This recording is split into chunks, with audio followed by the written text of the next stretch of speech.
최근에 주변 분들이 인스타 DM 등으로 필름 사진을 찍어보고 싶고 입문하고 싶은데 어떤 카메라를 사면 좋을지, 또 처음 진입할 때 주의해야 할 점이나 필름 사진을 찍고 현상하는 기본적인 프로세스 등에서 여쭤보시는 분들이 부쩍 많아졌습니다. 디지털 카메라가 세상에 나온 후 꺼져가던 이 필름의 불꽃은 어째서인지 꺼지지 않고 슬그머니 다시 타오르고 있는 기분이 드는데요. 그래서 오늘은 필름 사진을 찍어보고 싶은데 어떻게 시작해야 될지 모르는 초보자분들, 입문자분들을 위한 2026년 필름 카메라 입문서 영상을 만들어 보고자 합니다. 너무 거창한가? 그냥 초보자들을 위한 별것 아닌 작은 영상입니다. 우선 필름 사진을 찍으려면 가장 먼저 필요한 게 있죠. 바로 필름 카메라인데요. 나와 함께 해줄 첫 파트너를 잘 찾을 수 있는 방법에 대해서 알려드릴 겁니다. 2026년 이 대부분의 필름 카메라들은 거의 대부분 단종되었고 우리는 중고 카메라를 구매를 해야 합니다. 물론 아주 적지만 이상하게 이 새로운 필름 카메라들을 출시하는 일부 브랜드들이 있긴 합니다. 입문자분들이 가장 많이 하는 실수고 또 어려워서 결국 필름 사진을 포기하는 부분이 바로 카메라 구매이기도 하거든요. 제 생각에는 첫 필름 카메라는 너무 완벽할 필요가 없다고 말씀을 좀 드리고 싶습니다. 물론 내가 가진 예산이 너무 많아서 또 가격 부담 없이 카메라를 구매하실 수 있는 상황이라면 당연히 좋은 카메라를 추천을 해드리고 싶지만 사실 저렴하면서도 사진이 굉장히 잘 찍히는 카메라들도 많기 때문에요. 첫 카메라는 일단은 가볍게 시작해 보시는 것을 추천을 드리고 있습니다. 저렴한 카메라로 시작을 한번 해보시고 사진을 점점 많이 찍어 나가면서 나와 좀 잘 맞는 카메라들을 하나하나씩 추가하면서 구매하는 게 굉장히 재미있거든요. 그리고 또 그렇게 해야 지치지 않고 계속 오랫동안 사진을 찍을 수도 있고요. 예전에 제가 앞에 영상에서 다루었던 내용이 있는데요.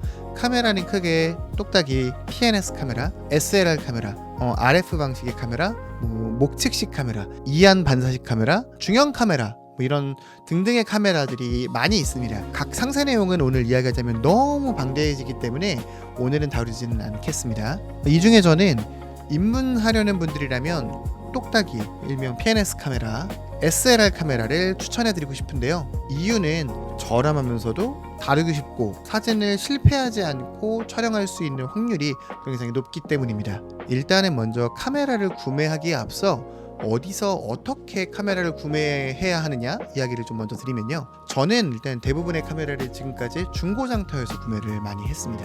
지금도 중고장터를 많이 이용하고 있고요. 네이버 중고나라도 있고요. 번개장터도 있고요. 또 당근마켓도 있고요. 네이버 카페에서 거래되는 카메라들도 있고요. 물론 고가의 카메라나 구하기 어려운 카메라들은 필름 카메라 전문 샵이 있거든요. 이런 전문 샵을 통해서 안전하게 구매를 하기도 하지만 입문자분들을 위해서 저가의 카메라들은 가격이 업체보다는 당연히 개인 거래를 했을 때 굉장히 저렴하게 구매할 수가 있습니다. 하지만 개인 거래로 카메라를 구매하게 되면 발생하는 문제점들이 있죠. 개인 거래로 카메라를 구매할 때 주의해야 할 점 몇 가지를 좀 말씀드리려고 합니다. 카메라를 테스트할 때 먼저 카메라가 ON,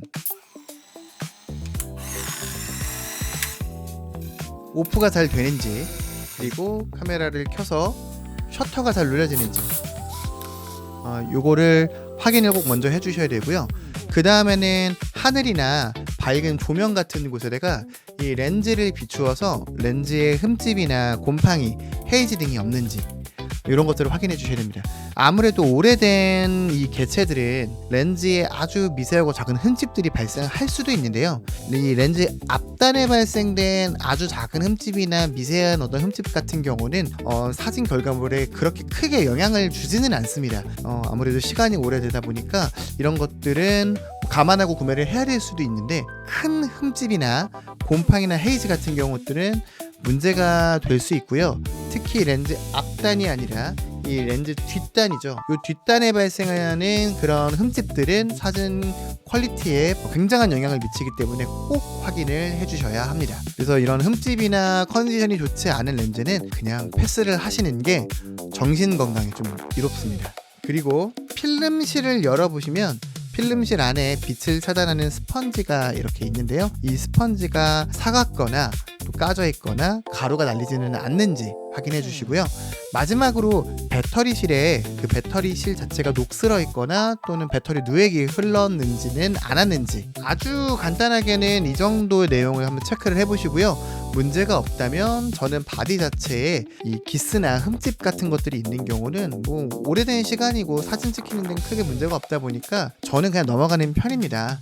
물론 깨끗한 카메라가 당연히 더 좋고 기분도 좋지만요. 직거래가 가능하다면 가능하면 직거래로 상태를 보시고 직접 판단을 하셔서 구매하는 것을 추천드리고요. 부득이하게 택배 거래를 해야 하신다면 판매자분에게 꼭 그 위 4가지 정도 내용을 확인 요청을 해주세요. 이런 내용은 사진인들이라면 요청을 받았을 때 아무런 불편 없이 확인을 해주실 기본적인 내용입니다. 자, 그러면 카메라를 한번 추천드려 볼까요? 가장 먼저 추천드리고 싶은 카메라는 바로 PNS 카메라, 똑딱이 카메라 올림푸스 뮤 시리즈입니다. 특히 뮤 1 같은 경우는 몇 년 전 일본 영화 퍼펙트 데이즈에서 그 주인공께서 사용했던 카메라로 굉장히 저렴하고 많던 중고 매물이 있었는데요. 그 영화 개봉 이후에 국내에서도 거의 싹쓸이가 될 정도로 인기가 많았던 카메라입니다.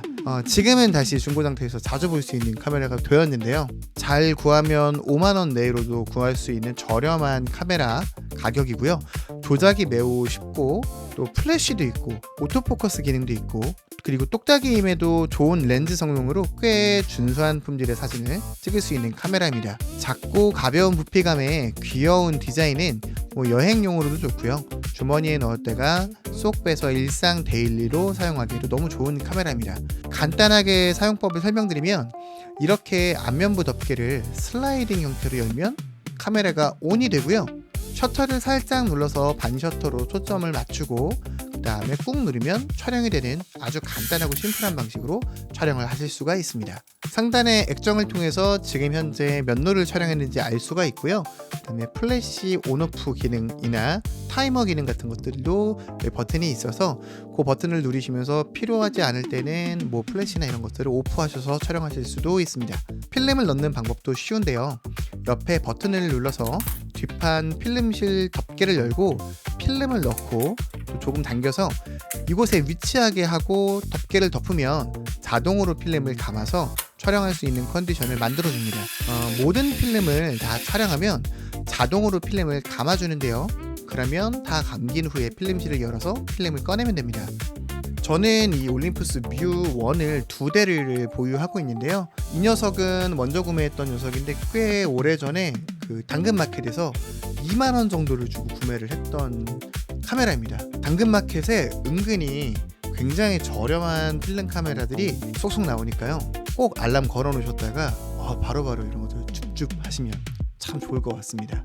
올림푸스 뮤 1이 아니더라도 뮤2나 다른 뮤 시리즈들도 대부분 비슷하게 사용이 가능하니까요. 저렴한 이 뮤 시리즈의 상황에 맞춰서 구매를 하시면 참 좋을 것 같습니다. 그 다음으로 제가 추천드리고 싶은 카메라는 SLR 카메라로 이 펜탁스 MX 카메라 또는 뭐 미놀타 X300 카메라입니다. 사실 니콘사의 FM2 카메라를 추천을 좀 드리고 싶었는데 지금 현재 니콘 FM2는 가격이 너무 많이 올랐어요. 중고 가격이 지금 뭐 50만원이 훌쩍 넘어버리는 이런 상황이라서 필름 입문자분들에게 선뜻 처음 카메라로 좀 이렇게 추천드리기는 좀 쉽지는 않을 것 같고요. 첫 카메라로 사용하기에 저렴하면서도 FM2 못지않은 좋은 사진을 찍을 수 있는 이 펜탁스 MX나 미놀타 X300 카메라, 이거를 저는 추천을 드리는 거거든요.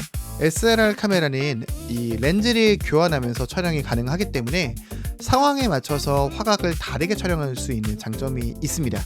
렌즈의 품질도 좋고 셔터 스피드도 빠르게 설정할 수 있는 등의 상황에 맞춘 내가 원하는 사진들을 좀 수동으로 또 이렇게 찍을 수 있는 장점이 있습니다. 다만 수동 카메라의 경우에는 셔터 스피드나 조리개, IS 관계를 통해서 노출을 직접 조정해 주어야 하기 때문에 사진에 대해서 최소한의 어떤 기초가 있어야 본인의 의도대로 사진을 찍을 수가 있는데요.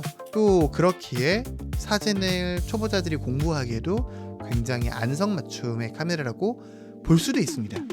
이 SLR 카메라는 렌즈 교환이 되기 때문에 맨 처음에 바디를 구매하실 때 어떤 렌즈로 시작해야 될지 렌즈 화각이 고민되실 수도 있습니다. 처음 카메라에 입문을 하시게 된다면 50mm 또는 35mm를 저는 꼭 추천을 드리는데요. 표준 화각이라는 50mm 렌즈를 좀 일반적으로 많이 사람들이 사용을 하고요. 저는 35mm 화각을 좋아해서 보통 35mm 렌즈로 촬영을 많이 하는 편입니다. 요 두 렌즈 화각 중에 조금 더 본인에게 맞는 화각을 선택해서 사용을 해주시면 첫 렌즈 화각으로는 문제가 없을 것 같습니다. SLR 카메라의 사용법을 간단히 알려드리면 대부분 비슷한 형태인데요. 일단 필름실을 열어서 필름을 장착해야 하는데 어렵지 않습니다. 필름을 필름실에 걸고 쭉 당겨서 여기 보이는 홈이 있습니다. 그 홈에 필름을 끼워놔 주세요. 톱니바퀴 모양의 그 틈들이 있는데요. 그 틈에다가 이 필름의 사이드에 있는 부분을 딱 걸 수 있게끔 건 다음에 셔터를 와인딩을 한 두어 번 해주면 필름이 장착이 됩니다. 그 다음에 필름실을 닫고 공셔터를 한 번 내지 두 번 정도 날려주시면 필름 게이지가 0에 위치하게 되고요. 그때부터 촬영을 해주시면 됩니다. 노출계가 있는 SLR 카메라들은 뷰파인더 안에서 바늘의 위치나 레드, 그린 컬러 등의 점 등으로 노출을 정노출로 맞출 수가 있는데요. 바늘 형태나 컬러 불빛으로 알려주는 경우에 잘 보시면서 조리개나 셔터 스피드를 움직여서 정노출로 맞춰서 촬영을 해주시면 됩니다. 그런데 내가 사용하는 카메라는 노출계가 달려있지 않는 카메라 이다라고 하시는 분들도 있을 수 있습니다. 노출계가 없는 SLR 카메라들은 처음에 입문자분들이 사용하기 굉장히 어려울 수도 있는데요. 너무 걱정하지 마세요. 왜냐면 우리에게는 스마트폰들이 다 있잖아요. 요즘에 스마트폰에 노출계 앱들이 많이 있거든요. 무료로 사용할 수 있는 이런 노출계 앱들이 있어서 그런 앱 하나 설치해 주시고 앱을 통해서 지금 현재 셔터와 조리개 수치를 어떻게 해야 하는지 정노출로 놓을 때 이런 것들을 한번 수치를 확인해 보시고 촬영해 보시는 것도 하나의 도움의 방법이 될 수 있습니다. 노출을 맞추셨다면 촬영하고자 하는 대상에 렌즈의 포커스링을 맞춰서 초점을 잡아주시는데요. 뷰파인더를 보시고 렌즈의 포커스링을 오른쪽 왼쪽으로 돌리다 보면 위아래 상이 정확하게 딱 일자로 맞아서 상이 맞는 그 부분 포인트가 있으실 거예요. 그때가 포커스가 맞은 거니까요. 초점을 정확히 맞춰서 촬영을 해주시면 될 것 같습니다. SLR 카메라 촬영 시 많이 어려워하시는 부분이 촬영이 모두 끝난 후에 필름을 감는 부분입니다. 촬영이 다 끝나면 필름실 위 레버를 딱 올려서 화살표 방향대로 감아주시면 됩니다. 근데 이때 감기 전에 카메라를 반대로 뒤집어 보면 버튼이 있거든요. 작은 물리적인 버튼이 있는데 이 버튼을 한번 꾹 눌러서 체크를 해주시고 필름실 위 레버를 돌려주셔야 필름이 찢어지지 않습니다. 조금 힘을 주어서 감다 보면 어느 순간 툭 하는 느낌과 함께 걸림이 없이 잘 돌아가는 느낌이 드는데요. 이때 필름실을 열어서 잘 감긴 필름을 빼주시면 됩니다. 자, 이제 촬영까지 모두 마쳤습니다. 다음으로 현상을 해야 되는데요. 내가 사는 지역, 가까운 곳에 만약에 현상이 가능한 사진관이나 스튜디오가 있다면 여러분들은 정말 축복받으신 겁니다. 2026년 기점으로 과거의 많은 사진관들과 현상소들은 문을 닫았습니다. 그렇지만 너무 걱정하지 않으셔도 됩니다. 서울에는 아직도 많은 현상소들이 운영을 하고 있고요. 너무 멋지게 사진을 잘 만들어주고 있습니다. 직접 방문을 통해서 현상을 맡길 수도 있고요. 또 대부분의 현상소는 모두 택배 시스템을 통해서 현상을 받고 있습니다. 현상을 하실 때는 일단 어떤 필름으로 촬영하셨는지에 따라서 일반 현상, 하프 카메라로 촬영하셨으면 하프 카메라 현상, 슬라이드 필름 현상, 흑백 사진 현상, 중형 필름 현상 등 조건들이 있습니다. 우리는 일반적으로 일반 컬러 필름으로 촬영을 했다고 가정을 하고 일반 컬러 현상으로 이 현상을 맡기시면 됩니다. 필름 현상을 맡기실 때는 선택하는 조건에 스캐너에 대해서 선택하는 조건이 있거든요. 현상소마다 사용하는 스캐너가 다를 수 있기 때문에 그 스캐너의 조건을 보시고 가격이나 이런 것들을 보시고 선택하시면 될 것 같습니다. 현상소에서 현상을 진행 후에 맡겼던 필름을 다시 돌려받을 것인지 아니면 폐기할 것인지 선택할 수가 있는데요.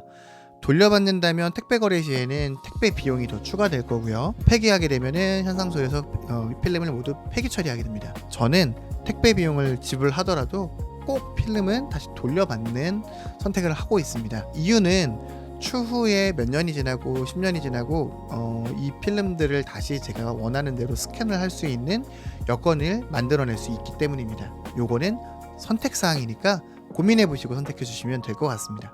스캔이 완료되면 현상소에 따라서 메일 주소 또는 카카오톡으로 스캔된 사진을 받아보실 수가 있습니다. 만약에 현상한 사진에 인화가 필요하다면 현상을 맡길 때 인화를 바로 신청하지 마시고요. 내가 찍은 사진 중에 현상을 했을 때 잘 안 나오는 사진이 있거나 또는 뭐 초점이 전혀 맞지 않았거나 이런 사진들이 있을 수도 있으니까 먼저 디지털 파일을 받아본 후에 잘 나온 사진들 A컷들만 골라서 인화 서비스를 추후에 홈페이지를 통해서 신청하셔도 됩니다. 현재 서울에서 현상 가능한 현상소의 위치는 다음과 같습니다. 요 정보 캡처하셨다가 현상이 필요할 때 가장 가까운 현상소 또는 나와 맞는 현상소를 찾으셔서 현상을 해주시면 될 것 같고요. 현상을 여러 번 해보시면 현상소마다 미묘하게 컬러 느낌이 다르기도 하고 또 내 취향에 맞는 사진 스타일이 다르기 때문에 여러 현상소의 현상을 의뢰해 보시는 걸 좀 추천드립니다. 이렇게 하다 보면 여기가 내가 좋아하는 사진 컬러로 잘 뽑아낸다 이런 것들이 느껴지실 거예요. 그때 그곳으로 정착하시는 걸 추천드립니다. 필름에 대한 이야기를 안 드린 것 같아요. 필름 카메라로 촬영을 할 때 사실 제일 중요한 거는 필름이에요. 내가 원하는 느낌의 사진을 어떤 컬러감이나 입자감이나 이런 것들, 질감을 내기 위해서는 카메라나 렌즈도 굉장히 중요하지만 내가 어떤 필름을 선택하느냐에 따라서 내가 어떤 사진을 찍을 수 있느냐가 결정되거든요. 필름의 종류는 굉장히 많습니다. 코닥, 후지 에서 나오는 필름들이 대부분 일반적이고요. 이 두 브랜드 회사의 필름 외에도 굉장히 다양한 형태의 필름들이 많이 나오고 있어요. 필름은 어떤 필름이 더 좋다, 어떤 필름이 나쁘다 이런 건 사실 없습니다. 필름마다 가지고 있는 고유한 어떤 질감이나 컬러 값이 사람마다 취향이 다 다르기 때문에 필름을 선택할 때는 여러 가지 필름을 써보고 내가 원하는 필름의 질감을 찾아보시는 것도 참 재미있는 부분 중에 하나입니다. 다만 필름을 선택하실 때 그 옆에 ISO라고 해서 숫자가 써져 있는 부분이 있거든요. 감도의 영역인데요. 숫자가 높으면 높을수록 입자감이 굉장히 거칠어지고요. 어두운 곳에서도 사용이 가능한 좀 더 밝게 찍게 유리한 그 수치를 나타내는 거고요. 이 숫자가 작으면 작을수록 입자가 굉장히 곱고 노출을 맞출 때 낮이나 밝은 곳에서 좀 유리한 형태의 그런 필름이라고 보시면 되겠습니다. 보통 저는 일반적으로도 낮에 야외에서 촬영을 한다고 하면 ISO 100이나 200짜리 필름을 추천을 드리고요. 실내에서 촬영을 하거나 좀 야간에 빛이 좀 없는 곳에서 촬영을 해야 한다면 최소 ISO 400 이상의 필름을 고를 것 같고요. 800 정도의 필름을 골라서 촬영을 하게 될 것 같습니다. 요 점만 유의해서 필름을 골라주시면 될 것 같습니다. 여러분, 실패한 사진은 없습니다. 사진을 찍다 보면 초점이 나가기도 하고 노출이 오버되기도 합니다. 하지만 그 한 컷 한 컷의 경험이 점점 쌓이고 계속 쌓여감에 따라서 그 경험들을 토대로 의도된 사진으로 나아갈 때 우리의 시간은 조금 더 의미 있게 흘러갈 것이라고 생각합니다. 잘 나온 사진 한 장을 찍을 때까지 확인하며 촬영할 수 있는 디지털 사진보다는 필름 카메라가 굉장히 느릴 수 있지만요. 그럼에도 한 컷 한 컷 셔터를 누르기까지 무수히 많은 고민과 생각 그리고 단계를 지나서 한 장의 사진을 찍을 때 아주 더한 감동을 받으실 수 있을 겁니다. 고민할 시간에 카메라를 들고 얼른 밖으로 나가보세요.